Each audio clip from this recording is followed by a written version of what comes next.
All right. I'm here to talk to you tonight about graphs, and I'm not here to talk to you about the venerable bar chart or the abomination that is the pie chart. I'm here to talk to you about a data structure that relates people, places, things, and even concepts. Now, graphs are everywhere in this world. In fact, you all are part of a graph in your digital and physical lives. The graphs are at the heart of some of these all of these companies up here on this slide. Maybe you know the social graph. How about your LinkedIn network? Anybody heard of those things? Yeah. Where did this all get its start? Well, Leonhard Euler, a mathematician and physicist, was asked in 1735 if he could contrive a walk around the city that crossed every one of these bridges once and only once. There's 7 of them. He realized that you could collapse those land masses into little tiny points, draw lines behind them, and graph theory was born.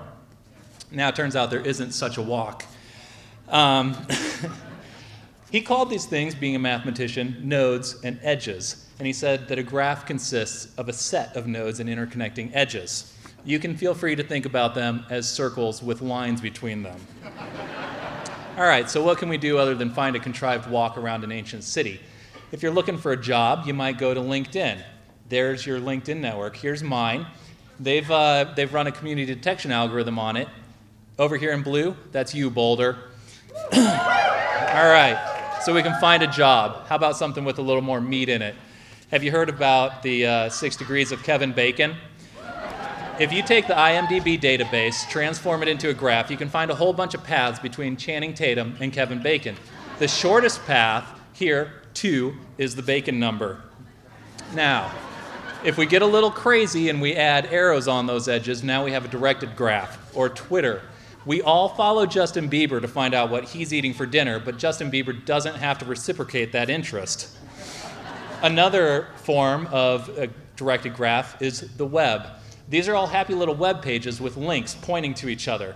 Now, Google looked at this and decided to come up with PageRank. The more inbound edges a web has, the higher up in your search results it ends up. Okay. How about if I want to find all my friends in Boulder who are gluten-free vegans, because frankly, you're no fun to invite to a barbecue. I can use Facebook's graph search. Now, instead of looking at text terms, it actually looks at attributes. So here's all my friends, here's gluten-free vegan in Boulder. That little guy there in the middle matches all of those concepts.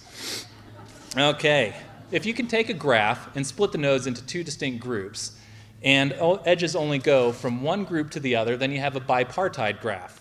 If you take a bipartite graph and each side ranks each other, and you take a little bit of an antiquated view on marriage, then you have a set of optimization problems called stable marriage. Stable marriage can be used for such things as medical residency matches, organ donor matches, and college admissions. If you came up with all of these, then you earned yourself the latest Nobel Prize in economics. If you don't optimize well, then you'll end up with a couple of seasons of angsty love in One Tree Hill. Okay, if you add weights on those, now you can optimize a path through the graph. You can find the quickest way from here to Swedish meatballs and affordable modern furniture. Or you can optimize how sewage flows through a system. This is actually the Moscow sewer system. Houses at the top, sewer treatment at the bottom. Okay, you better hope they got those directional arrows right. Now, speaking of streams of sewage, how does something end up in my Facebook feed? When Jonathan comments on George Takei's Grumpy Cat photo, Facebook looks at how long ago it was posted, whether it was a comment or photo, and something called affinity. They calculate affinity by looking at the fact that George Takei, Jonathan, and I all like the same thing. Jonathan and I are friends, and so the affinity is high, and it shows up in my news feed. Now, the final example is from data mining. You're going to see a big old hairball on the screen. Okay, let's pretend that this represents financial transactions, your financial transactions, things that you've purchased, places that you purchased them, times. Banks know that certain patterns represent fraud, like the one on the right. Okay, so they're continually looking when edges and nodes are added to that graph to see if it matches that pattern. If it does, they're going to shut down your credit card. This can also be used for terrorist cells or drug discovery. So, what have we learned? You're all part of a graph. Graphs don't necessarily come from Excel.